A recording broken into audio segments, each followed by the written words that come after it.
Hey everybody, we are Robert, Martin, and Francis, and this is Snakes and Otters, pointless discussion of eternal questions. Get ready, we're about to live in your head rent-free. Welcome back to Snakes and Otters. I am Martin. And I'm Robert. And I'm Francis. All right, tonight is a very special episode that we are recording. One of our very favorite people is the subject of this episode, and this is episode 65, and this is all about the great... 66. 66. See, we even just talked about that, and I told you I've drank too much, 2 sips, and I'm done. That's right, you're flying. Episode 66, great Robin Williams, probably one of the most talented men that of our generation, of our memory, because he could do it all. And he was an actor, he was a comedian, he did comedy, he did drama, he did stand-up. He was probably the greatest improvisational character that you will ever find. He and Jonathan Winters were close friends, and they were two peas in a pod. They would feed off each other when they were on the Mork and Mindy show and whenever they were together. But the great Robin Williams, I think one of the finest talents ever produced. Amen. Yes.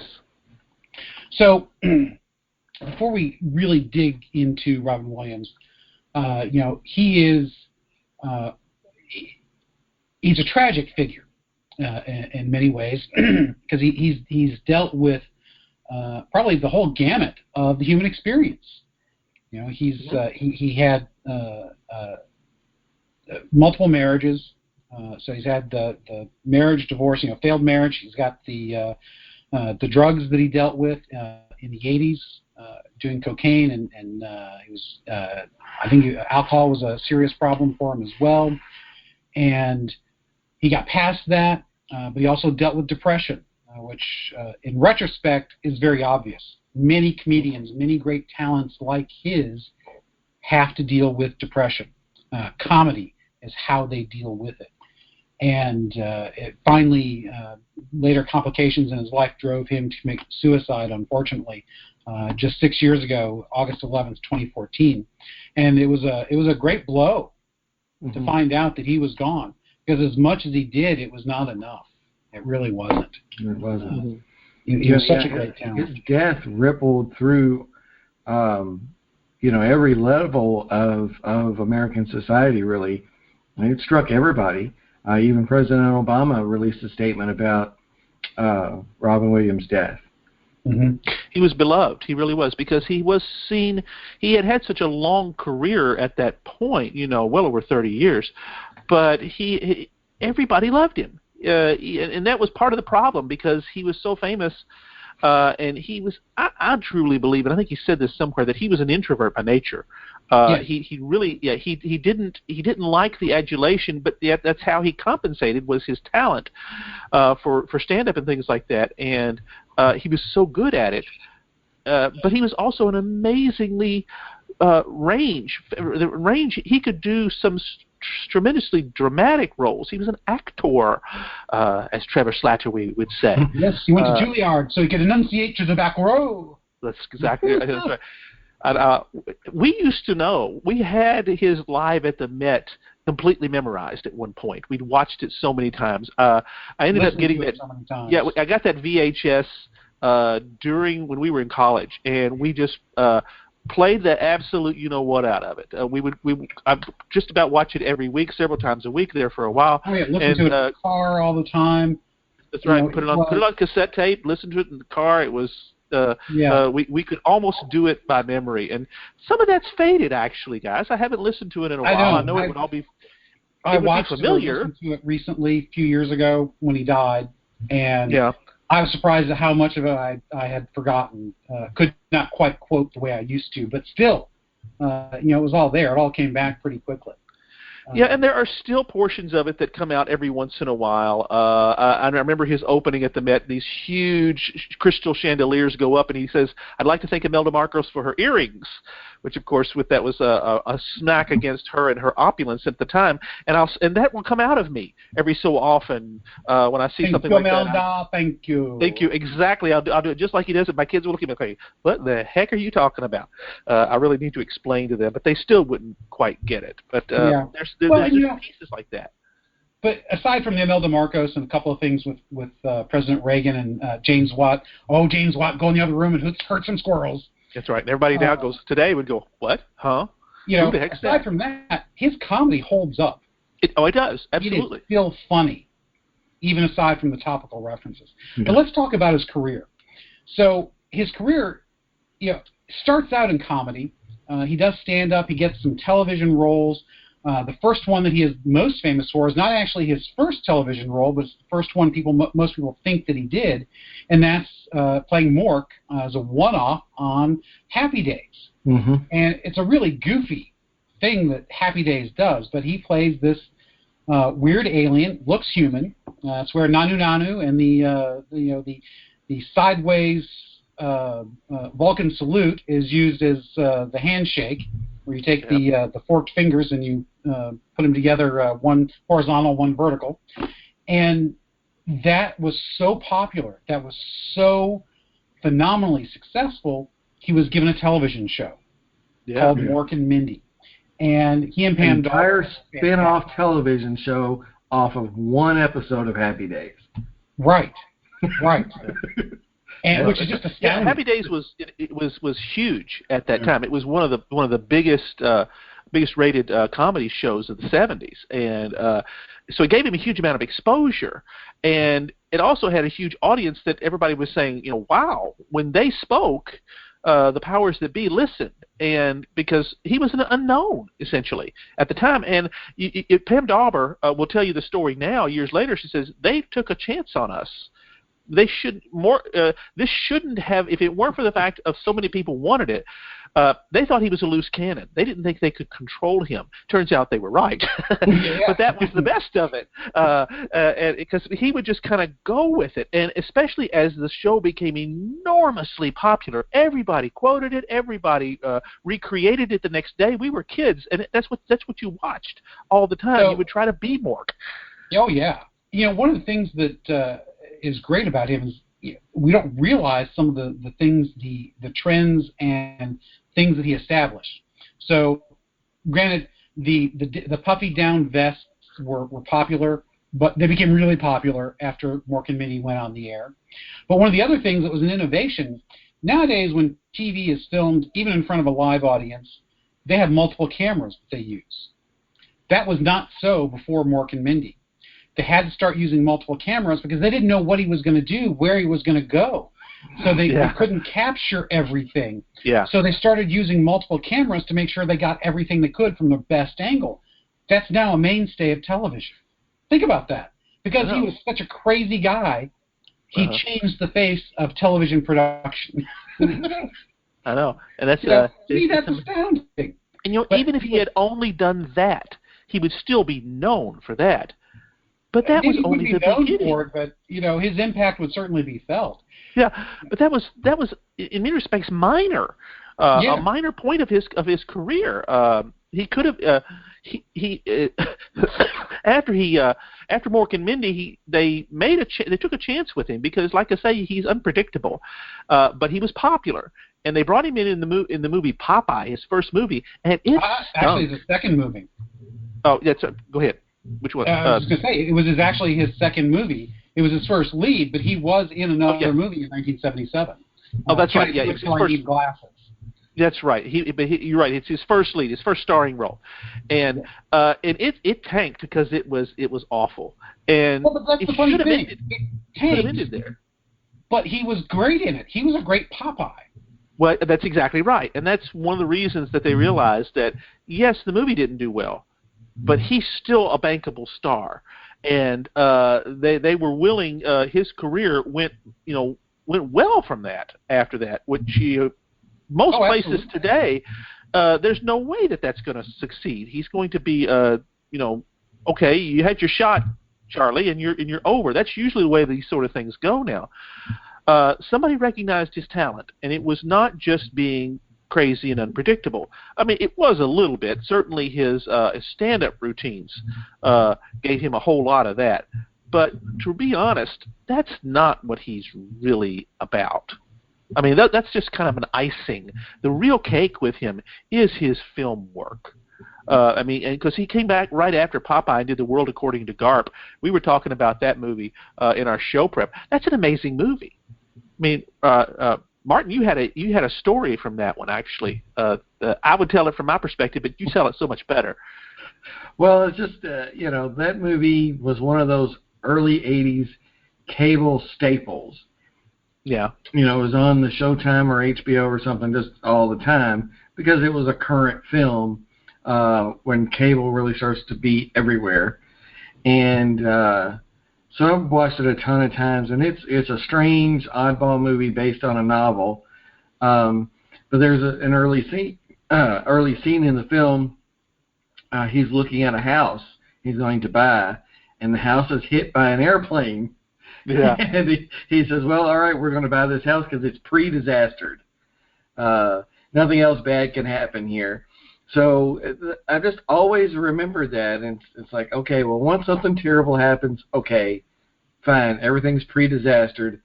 It can't go wrong again from here. That's right. It's just funny how that sticks with you.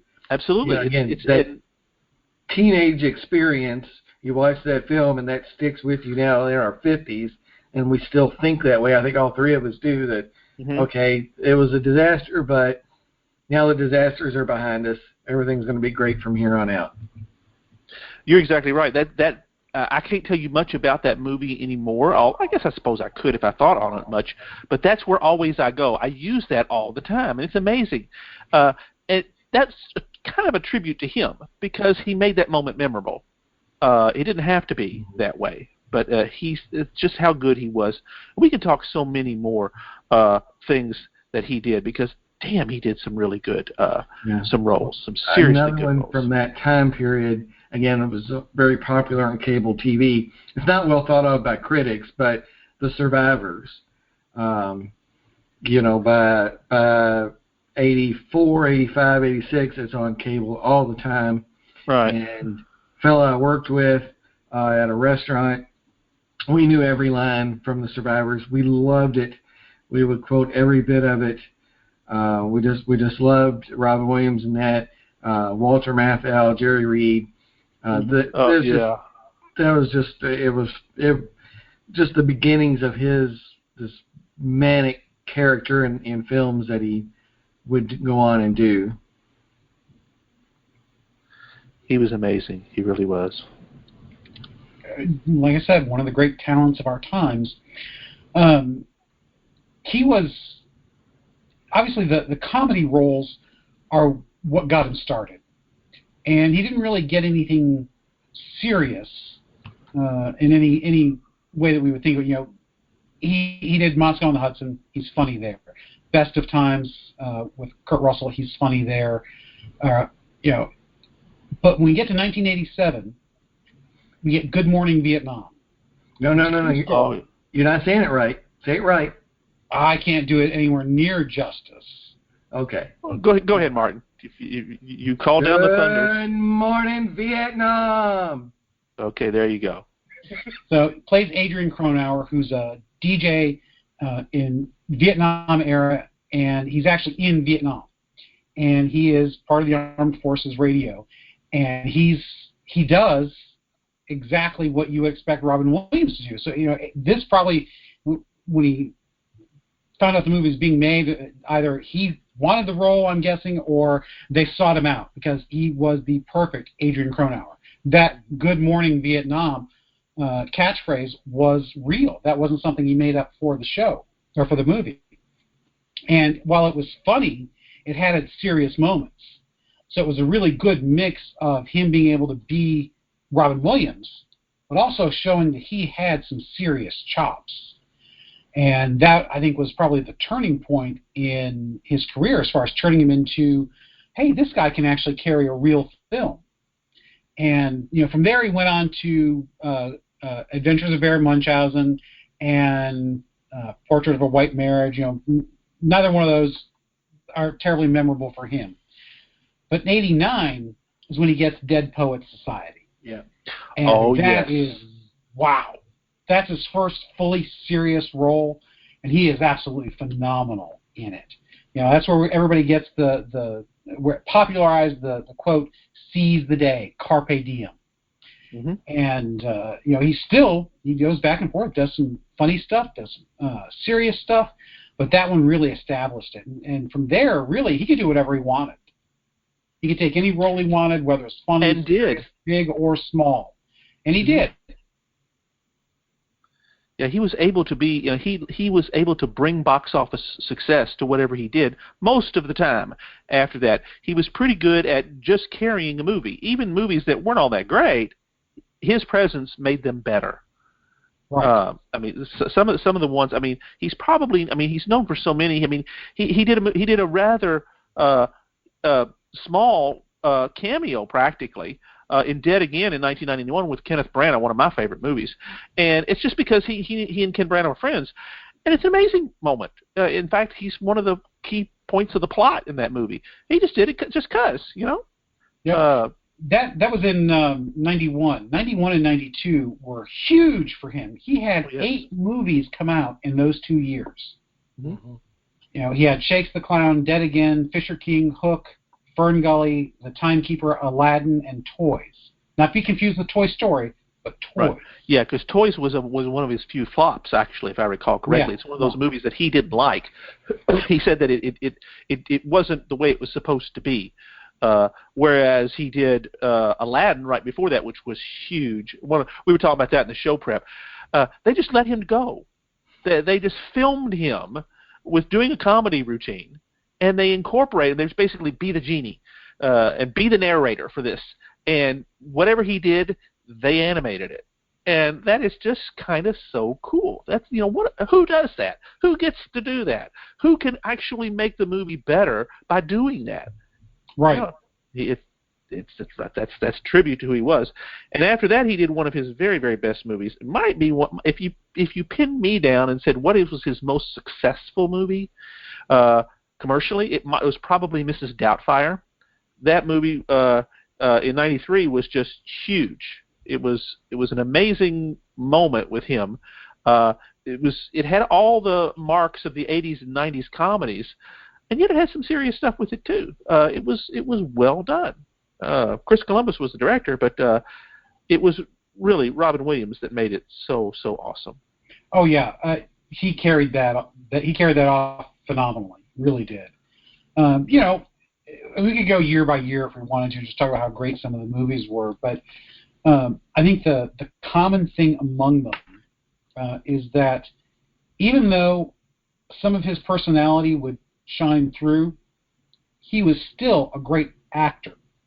Now the comedies is probably, I think, where that what we think of as Robin Williams shines through the most. But right. Even the drama, when he is talking seriously, as Robin Williams, you see him in interviews. You see he can be a serious, thoughtful person. He wasn't an idiot. He was a smart man. Most comedians have to be smart to be able to be truly funny. Mm-hmm. And he could bring that intellectual capacity to the serious roles. And that is, I think, not everybody can do that.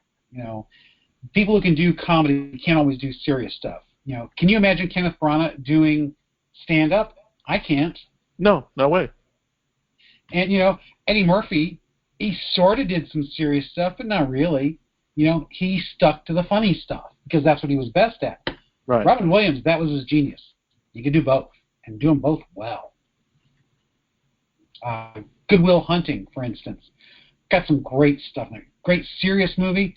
But one of the best stories in that is he's talking about the of course, it's in Boston, so they love the Red Sox. And he's telling the story to Matt Damon about his wife and the ball game, and Matt Damon can't get over the fact that the character he was playing, the doctor, had no idea what happened after he basically met his wife there, had that experience with her, because he fell in love right there. And it was like, no big deal. Matt Damon just goes nuts. But that counterpoint between the two of them is just such a great scene because he lays out the story in character. And then it's like, it was no big deal. Which, of course, Matt Damon, who, oddly enough, really is a great actor in his own right, just played off so well one against the other. Just, that's a great example of him bringing the intellectual capacity to that serious role. He was phenomenal with that, and I think people underestimated him at first. They think, well, he's just one trick pony. He's just this crazy guy that's comedic, and everybody likes him, but because you don't know what he'll do, and he proved them all wrong. I mean, one of the movie roles that he was most proud of was as a serial killer in 1 Hour Photo. He said that was probably his greatest role that he ever played. It was so against type. I mean, some of his dramas were his better roles, and you kept expecting him to be crazy, and when he wasn't, it zeroed you in so well and realized this guy has got talent. It's amazing talent. We talked a little bit about one of my favorite movies of his, What Dreams May Come, which was a dark, serious. I mean, it's about the afterlife and death and suicide and all those type of things, which, ironically, I haven't watched it since his death. I don't know that I could. I suppose I possibly could, but it's just one of those eerie feelings, considering the manner of his death, which resonates even today. And not just because he was formative to us, because he was, but just because of who he was. Everybody knew him, and everybody was moved. You'll see interviews on television with his son, Zachary, later, and the whole family. Even he had, as you said earlier, he certainly never had a stable marriage or a family life, even though he wanted that. His depression, I think, and his medical issues, his addiction issues, sort of, they were known, but publicly, I don't think any of us really understood that. The tragedy that he endured, the difficulties that he endured. It's pretty heavy for somebody to carry, and ultimately he could not in the end. So, gentlemen, now is a good time to pause. So this time I do have a bourbon. I did manage to get one before we started, unlike the last episode. So tonight I am drinking the good stuff, the Woodford Reserve Double Oaked, in honor of Robin. Your favorite, for the man. Yes, exactly right. It's always good. Yep. What are you gentlemen drinking? Well, just on that old tub, are you? Yes, I just exactly. Back and polished off the old tub that I poured right before we got rolling here. Yeah, old tub seems to be my thing these days. It's this unfiltered stuff. It's just, I feel like I'm getting the real McCoy here. I'm not getting some wimpy. It's you like the old commercial for the hefty, not wimpy. I'm getting the hefty bag version, which ironically, Robin Williams in his Night with Robin Williams comedy VHS back in the 80s that we used to watch, which was the other one we used to watch. He was wearing pants that he walked around saying that he were furnished to him by Hefty Bag, because they kind of looked a little bit like those. So. Yes, the big old vinyl parachute pants kind of thing, yes. The parachute pants, yes. The pants by Robin Hefty Bag. That's right, Robin. Pants by Hefty Bag. Yes. Now, since you brought up that particular thing, that I think is probably one of the best examples of his improvisational skills, because when he's at the Met, he improvises, but he sticks to script more so than other things. I think probably because he was a bit nervous at the Met, because it was the Met. That's right. That's what he says. He talks about that quite a bit. It's like, how do you get to the Met? Money, lots and lots of money. That's right. But in the San Francisco show, An Evening with Robin Williams, he's probably at the height of his comedic skills there as a stand-up improvisational guy. There's this one point where this woman gets up and leaves, and she goes to the bathroom. And he does like 7 or 8 minutes on this woman and her being gone, and Allison. Her name was Allison. Yes, Allison. That's right, because he asks, he's in a club basically, and he asks who that was, and her friends tell him that. So he just goes off on this tangent on this stuff, and she comes back finally, and he embraces her. Oh, Allie, we miss you so much. It's just amazing. And that's totally off the cuff, and just unbelievable stuff. It's just really, really great. So you bring that. I could listen to those two tapes all day long. I really could, just because it's that funny. And I like the funny stuff. I really do. So, in addition to all the movies and TV, because he also did some television series at the end of his life. A lot of people don't realize that one of the things that drove his depression at the end of his life was money issues. And he did a lot of television work near the end, partially because it was quick and easy, maybe not easy, but it was a paycheck. And he felt it was beneath him to do some of those, and that just led the depression to spiral even more, unfortunately. But besides that, he was involved with charitable work. Very famously started Comic Relief in the mid-'80s with Billy Crystal and Whoopi Goldberg to help with the homeless problem. Because homelessness shot up in the early 80s because the courts basically said you could not keep people against their will except under certain conditions.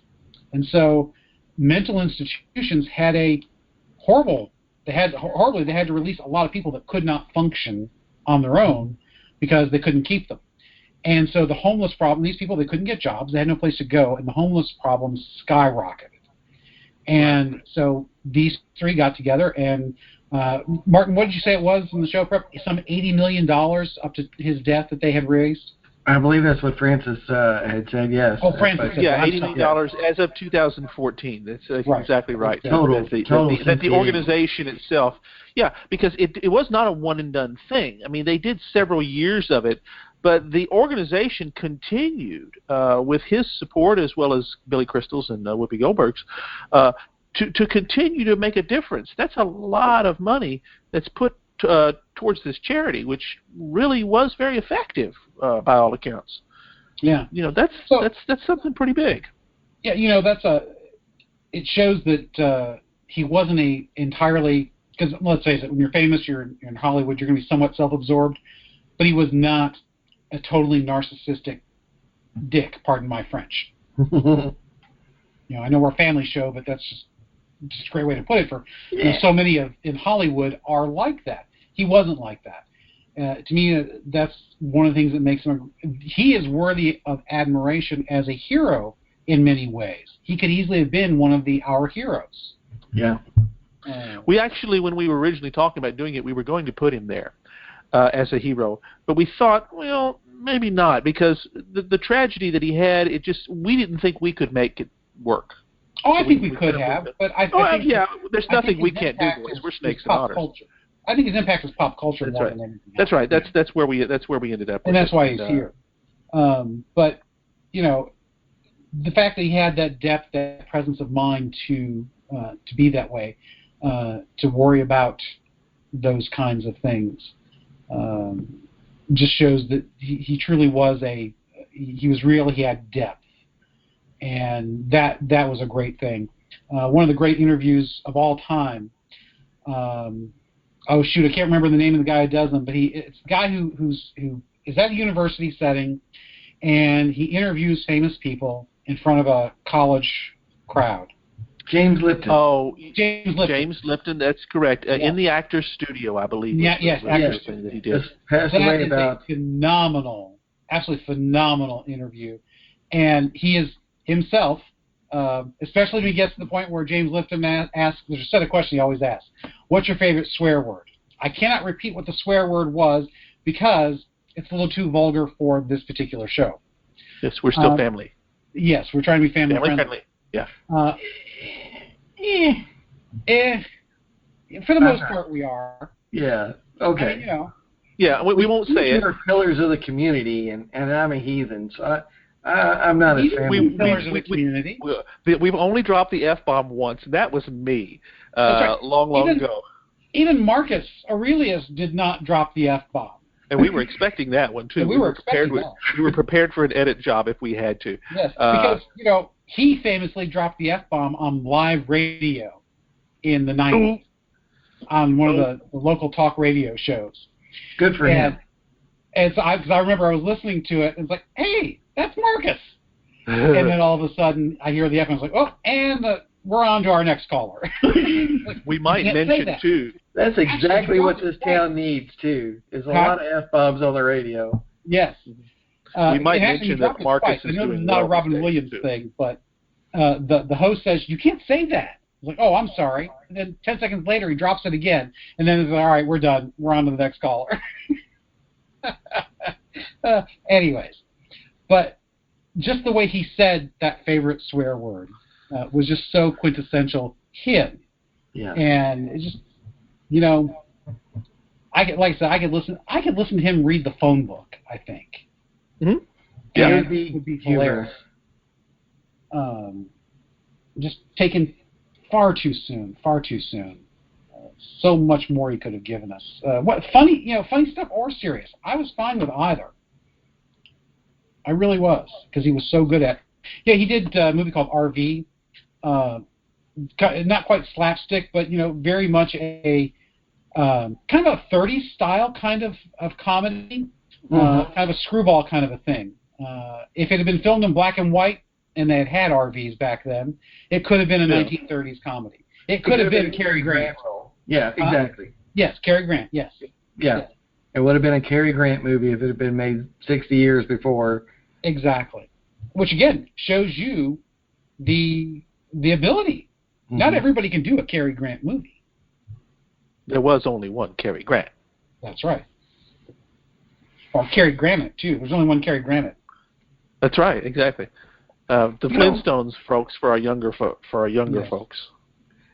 So what's striking me as you talk about these different roles is not only how good he was in them, but it seemed like he made everybody else in these roles better. Yeah. In so many of these films that we've talked about, other people win awards. Mm-hmm. It launches their acting careers to a degree. There's so many great people that he worked with, and they were tremendous working with him. Yeah. John Lithgow, the beginning of his career, working with him in Garp, is amazing. Oh, yeah. Absolutely. What is the fellow that's in Good Morning Vietnam with him that's so good? The guy with the funny eye. What is his name? The African-American actor, right? Yes, I gotta look him up. Forrest Whitaker. Forrest Whitaker. Yes. Oh, yes. He's a terrific actor, and that's a fairly early part for him. Yeah. 4 or 5 years after Fast Times at Ridgemont High. Oh, he was in that? Yeah, I think Forrest Whitaker, that's his first big role. He was the giant football player. Okay. Where Spicoli stole his Camaro. So you think about, what a great actor he is, what a great reputation he has.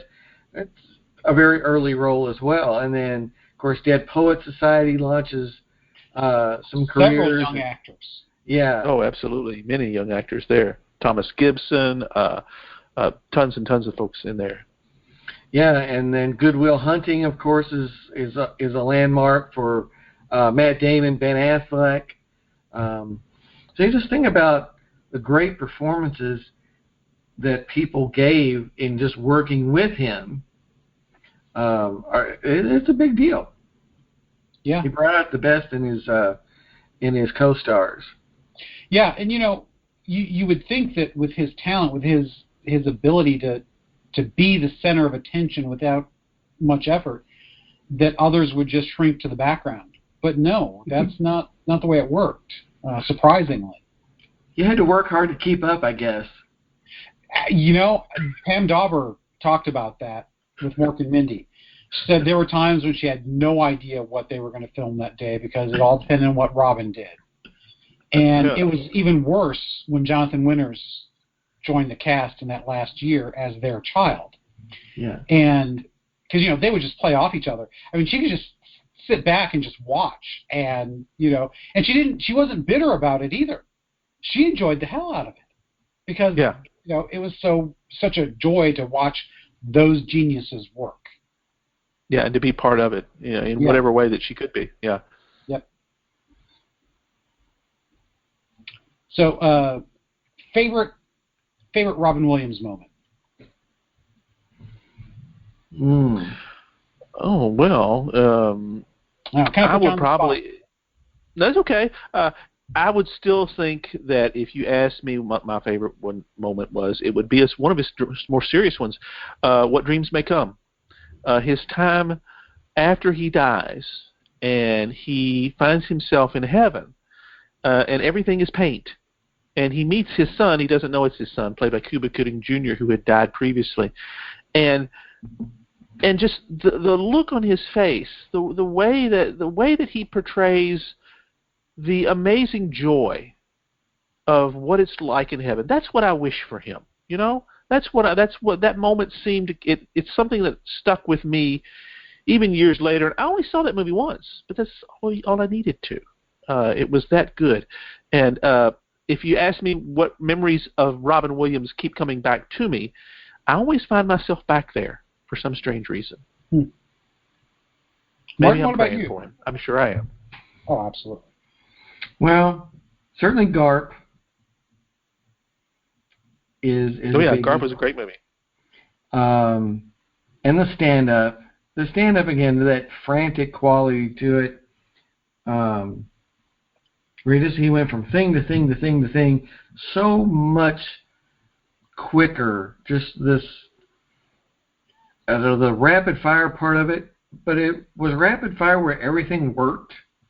It wasn't just a hit and miss where he was shooting stuff and 20% of it was funny. It was all great, and he just dominated the 80s for comedy. He did, yeah. Everybody wanted to be Robin Williams for that went into stand up at that time. So well, that's right. You're exactly right. I had forgotten that that was the case, but he was that influential on all the stand up that went on. He redefined that in many ways because he proved. I'm sorry, folks, you don't get to just come in and do your routine. You've got to be able to have some talent to do this well, to succeed at it. And he pretty much said that. He laid that out for them. Yeah, he defined what stand-up was going to be, and made it look effortless, which is, as we all know, it's not. Yeah, that's right. Real key with Richard Pryor. Bringing out. He was on the Richard Pryor television show. Yeah, bringing out that very personal stuff on stage, almost as a therapeutic thing. Mm-hmm. Not ashamed to admit, hey, I've been on drugs. Let's talk about that. Yeah, cocaine. Up all night and impotent. What a great thing. That's right. And then there's freebasing. It's not free. It costs you your house. It should be called home basing. That's right. That's one of his great moments. Yeah. Yeah. I mean, the two of them were groundbreaking. I mean, you just didn't. None of the stand-ups up to that time, even the groundbreaking ones like a Lenny Bruce, it wasn't always. You just didn't do personal stuff and to make fun of yourself as an addict. As a way of coping with that, it was very groundbreaking, very, very different. So for me, I guess I don't know that I can pick just one moment, but going back to that live at the Met, to me that's just seminal Robin Williams. It was. Because it has all of those things. Because he does get serious when he talks about his issues, and that's great. But he's able to do it in a way that I think you realize, hey, anybody can have these issues, but he's just so damn funny in it. As far as movies, gosh, I don't know, like even pick out a favorite movie, because there are so many. But I think I almost have to go with 1 Hour Photo, because he was so creepy in that, and he was so good at it. Mm-hmm. And Insomnia as well. I mentioned those are two I have mentioned, but I think those two are just phenomenal things. Because I think it just shows range. I like them even better, I think, than Dead Poets Society and Good Will Hunting. I do love Dead Poets Society. It was sad as it is. It's still very good. So and of course the 2002 HBO special with the French joke, which again I cannot use because I would have to drop the F-bomb here multiple times. But he's just. It never got not funny with him. It's still funny. That's right. Yeah. As his words would say, yes. Still funny, Mama. Yeah. And to me, that's just the greatest thing. He entertains over and over, even with the same stuff. Some guys who are entertainers, after you've seen it once or twice, like, okay, it's no big deal anymore. How many times can you listen to Eddie Murphy's Raw, for instance, which is around that same time frame? Mm-hmm. After a while, it gets old. But comparatively, not the Robin Williams stuff. To me, right. it doesn't get old, and that's just genius. He really was. He is the comedic Thomas Aquinas. Oh, well said, sir. Very well said. I like it. Well done, any last words about the great Robin Williams? He is missed. He is very much missed. We wonder what he may have done otherwise. Don't like to think that way, but you almost can't help it. Yeah. Well, you think about that with all the great creators that die early. What would Jim Morrison have done had he lived? Or Janis Joplin, or Jimmy Valens, those rock and roll guys that died way too young, that sort of thing. Or painters and sculptors. So, Martin, what about you? Any last words? No, man, I think we got it covered. That was we've surrounded all aspects of that one. Yes, I do believe we did. So, Francis, what is coming up next? We're going back to history. We finished our Civil War series, so we're going to, it's palate cleanse time, gentlemen. So Reconstruction is beginning. Yeah, I suppose so. We're going to go way back in time. We're going to start up the old Wayback Machine again and go way back to the Viking period. We're going back pre-conquest in England. This was Martin's idea. We're going to talk about, with the popularity of the TV series Vikings on History Channel, which we all love, fantastic show. The character of Ragnar Lothbrok, who was the main character for the first 4 or 5 seasons, I forget exactly. He is historical. He is very historical. In fact, the story of him is very much the basis for that show. But there's a ton about him, the Saxon invasions and all that. He deserves a little bit of unpacking. There's a lot. The historicity of him is a fascinating story. To be honest, the TV show gets him pretty right in many ways. But we're going to explore that next time and talk to you a little bit about that. Where does the man start and the myth end? And we're going to have a special guest as well to discuss Ragnar Lothbrok. Bring him. That's right. On. One of the few times we have had that we will ever have a guest. Yeah. So we're going to have a surprise special guest to discuss Ragnar Lothbrok. All right. Well, excellent. Thanks everyone for joining us, and we'll see you next time. Thanks for being with us here every week at Snakes and Otters, a pointless discussion of eternal questions. Be sure to spread the word on your social media accounts. Follow us and retweet us. We are on Instagram and on Twitter at Snakes and Otters. Let your friends know that they can find us on Podbean, Spotify, Stitcher, iHeartRadio, Apple Podcasts, and on YouTube. Just search Snakes and Otters Podcast to find us, and please remember to leave us your comments and reviews. It helps people find us. And you can always send us an email at snakesandotterspodcast@gmail.com. I'm Martin. I'm Robert. And I'm Francis. Catch us next week. Same snake time, same otter channel.